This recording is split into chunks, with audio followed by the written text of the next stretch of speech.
Today we're going to talk about what's going down in the world of comics. Are you ready? Today in the Marvel Universe, we're going to talk about Avengers vs. X-Men. The Phoenix is back! It's a big deal! Who's gonna win? Go X-Men! Then we're going to talk about Wolverine and The X-Men, my current favorite comic. Best comic! Finally, we're going to talk about Uncanny X-Force. What happened? Alright. We need to have a talk about Avengers vs. X-Men. It's the new big deal in the Marvel Universe. It's all about the Phoenix coming back. Phoenix is coming back. Tony Stark gets wind of this, alright? Goes to the government, says, hey guys, Phoenix is coming back. That's not good for us. This shit, every time it comes here, there's like destruction planet-wide. Shit gets fucked up. The whole point of the Phoenix is to like kill shit and to rebirth it, whatever. So the government's, oh my god, you know, and of course, since the Avengers are tied into the government, they are in opposition to the Phoenix returning. Now, on the other side, in San Francisco, at Utopia, you know, they also have wind of the Phoenix coming back, and Cyclops is like, hey, we could use this.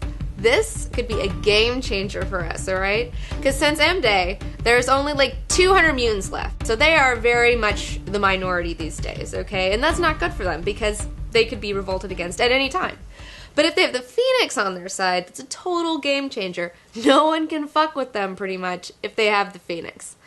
Scott says, you know, we're older, we're wiser, we've done this a couple of times, you know, we've been on this ride.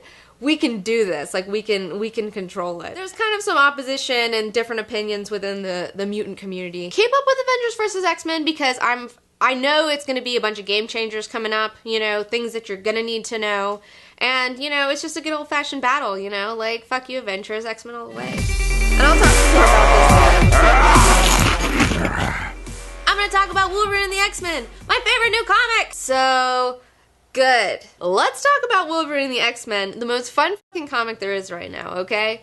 Uncanny X-Men, I love Cyclops. I love Cyclops. That shit's boring, okay? They're too serious all the time, alright? It's just not fun. It's not fun. And you know what is fun? Wolverine and the X-Men. At first I was opposed to it. I was completely wrong. It's amazing. So, X-Men schism happened. Cyclops, Wolverine, they totally break up. Cyclops is like, these kids, we have a war going on. They can't have childhoods, they are fucking soldiers. And Wolverine's like, no way, they should be kids, you know. We should raise them, they should have a school. So they split. Wolverine has founded the Jean Grey School for Higher Learning. And it's more about the up-and-coming X-Men and all these teenage X-Men. And it's amazing. It's awesome. It centers around Gwen Quire, Kid Omega, Kid Gladiator, Gladiator's son, Broo, a broodling with a conscience, Idie, and Genesis, a teenage Apocalypse clone. They're all flawed, they're all fucked up, and they're all amazing. And they work so well together. Broo is my favorite new character.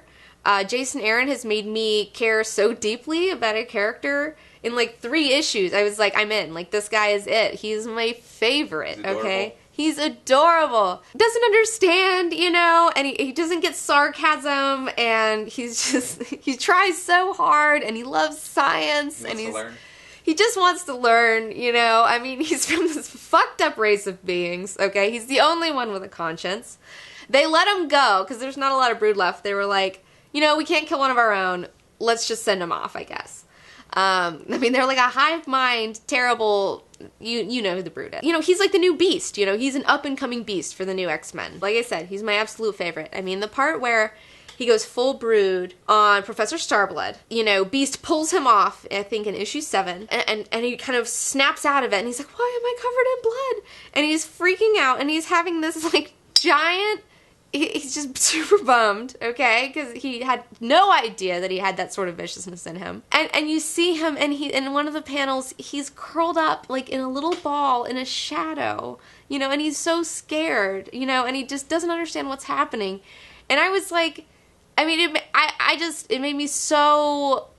It really spoke to me, you know? It made me think, like, who is talking to this kid? Like, who's gonna tell him it's okay? Like, it's not his fault, you know? Like, Beast is the only one who's there. I mean, the shot with, like, Beast holding him was just amazing. But it's like, your job's not done, man. You gotta go talk to this kid, and you gotta tell him that it's, like, gonna be okay, you know? And then when they show him in the tree, and he's all, you know, everything's back to normal. No, it's not. Like, nothing's ever gonna be normal for this kid ever again, you know? I mean, it was amazing, and it was really powerful, and I definitely recommend it.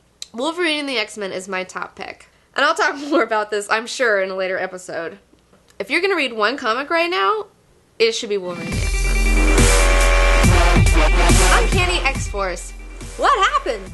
It is comprised of super mutant assassin badasses, such as Deadpool, Wolverine, Psylocke, Archangel, Phantomax. I mean, he's one of my favorite characters ever. I'm so excited that they didn't just fucking get rid of that Morrison character. Uncanny X-Force, you know, they're there to fuck shit up. They are the assholes that go around just killing people, doing what needs to be done for, like, the most fucked up situations that there are. Uncanny X-Force, awesome read, Dark Angel Saga, pick it up, instant classic. The art is phenomenal. It's drawn by Jerome Pena. Where did this guy come from? Fucking amazing, alright? New Uncanny X-Force artists, very, not so great. It's very rushed. I'm not excited. I can't even tell what's going on in some panels. I hate being an asshole, but I just don't like the art. I miss Jerome Pena, and I was at WonderCon, Marvel panels, and I asked, would Jerome Pena be coming back to Uncanny X-Force? And they gave me a resounding yes. He's working on art right now for future issues of Uncanny X-Force. So, for those of you who are bummed about his departure, he is coming back, thank God. I'd wait to read Uncanny X-Force for right now because the art is not so great. It's a little rushed. Jerome Pena is coming back. Definitely pick it up when he comes back.